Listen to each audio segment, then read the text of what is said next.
जेव्हा अशी परिस्थिती स्वतःवर ओढवते, हं. तेव्हा खरंच एक डॉक्टर म्हणून खचून जातो माणूस? म्हणजे त्यांना तू आता बघितलंस येस, त्याच्यावरनं येस. विचारतेस? नाही. पण ते अतिशय म्हणजे काय त्याला म्हणतो, की विरळा आणि ते खूप कणखर आहेत, खंबीर आहेत, अ, सकारात्मक आहेत. म्हणजे त्यांनी ते स्वतः डॉक्टर म्हणजे आजही ते घरून प्रॅक्टिस करतात. लोकं त्यांना सिरियसली? हो, आत्ताच त्यांना फोन आला होता. हॉस्पिटलमध्ये पेशंट आहे, तो कसा आहे, काय? ते अमुक हे करू का, ते औषध घेऊ का वगैरे विचारायला क्या बात है! असं. आणि अनफॉर्च्युनेटली त्यांना गेली 5-6 वर्ष विविध व्याधींना, आजारांना, अनेक ऑपरेशन्सना, खूप खूप काही यांना तोंड द्यावं लागलं. पण मी खूप अभिमानाने सांगेन, की कधीही त्यांनी "अरे रे! मला किती त्रास होतोय" किंवा "हे माझ्याच वाट्याला का आलं आता?" असं त्यांनी कधीच केलं नाही. म्हणजे कधीच ओके. चेहऱ्यावर त्यांच्या अ, हे नव्हतं, निराशा किंवा वैफल्य किंवा त्रस्तपणा वगैरे असं. आणि त्यामुळे येणारा माणूस सुद्धा म्हणायचा, की म्हणजे असं तू वाटतच नाहीस, की तू आजारी हां, ते ॲक्चुअली म्हणायचे, "मी आजारी नाहीच आहे.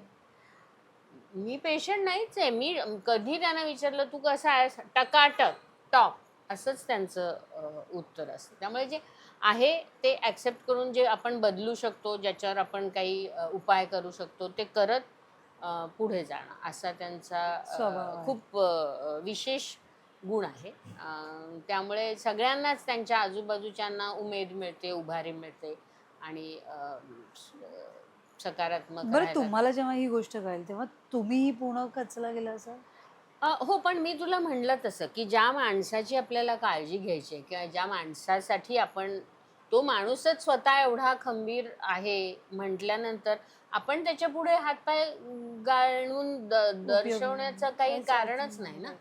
म्हणजे त्यांच्याकडनंच मला म्हणजे काय असं म्हणतो ना, त्यांच्या सहवासाने म्हणा थोडासा गुण लागला, की नाही म्हणजे हां, असं मी काय म्हणणार नाही. काही क्षण असे नक्कीच येतात, की हताश व्हायला होतं, हतबल व्हायला होतं किंवा हे आता कधी संपणार आहे, आता हे किती चाललंय वगैरे असं वाटतं. पण त्याची आपण रुपेरी कडा बघतो, की ठीक आहे, एवढं तर आपण करू शकतोय ना. म्हणजे हं. आता ते चालू शकत नसले व्हीलचेअरवर, तर व्हीलचेअरवरनं आम्ही बाहेर जाऊ शकतो. जिथे-जिथे व्हीलचेअर ॲक्सेस आहे, तिथे, तिथे-तिथे तिथे. आम्ही जाऊ शकतो. आम्ही दीनानाथला नाटकाला जाऊ शकतो. आम्ही लोकांच्या घरी जाऊ शकतो, जिथे व्हीलचेअर जाऊ शकते. आम्ही बरंच काही करू शकतो.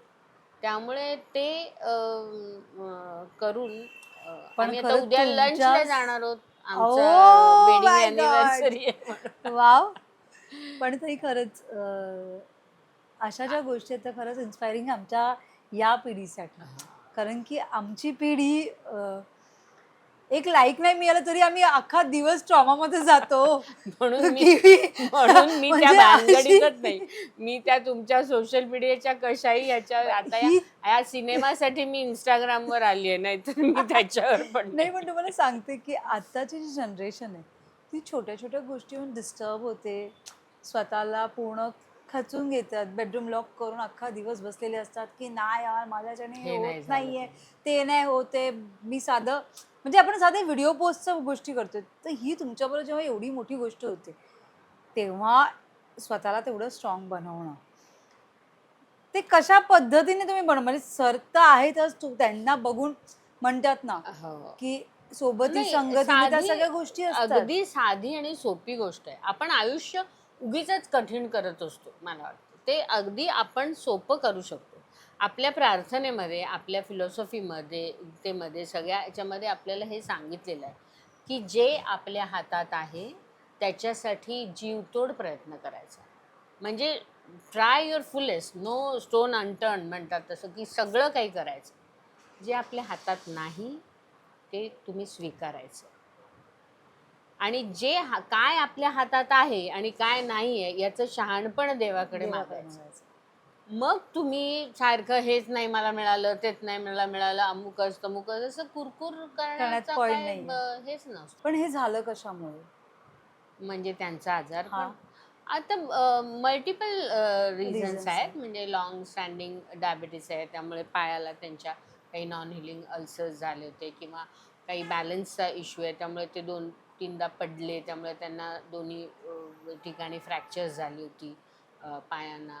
आणि कसं असतं डायबिटीसमुळे सगळ्या सिस्टीमवर परिणाम होतो ना, तर त्यामुळे हार्टला पण त्यांच्या हे झालं होतं, त्यामुळे मग बायपास ही त्यांची झाली.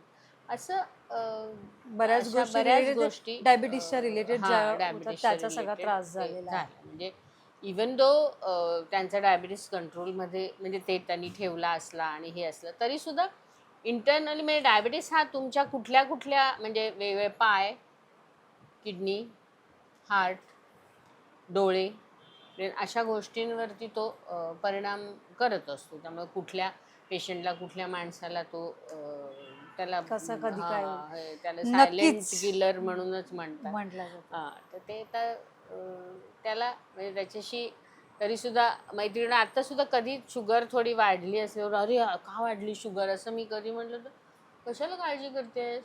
तू काळजी केल्याने ती कमी होणार आहे का शुगर?" असं तर सांग. म्हटलं, "चल तू डॉक्टर आहेस, तुला तुला माहिती आहे." बरं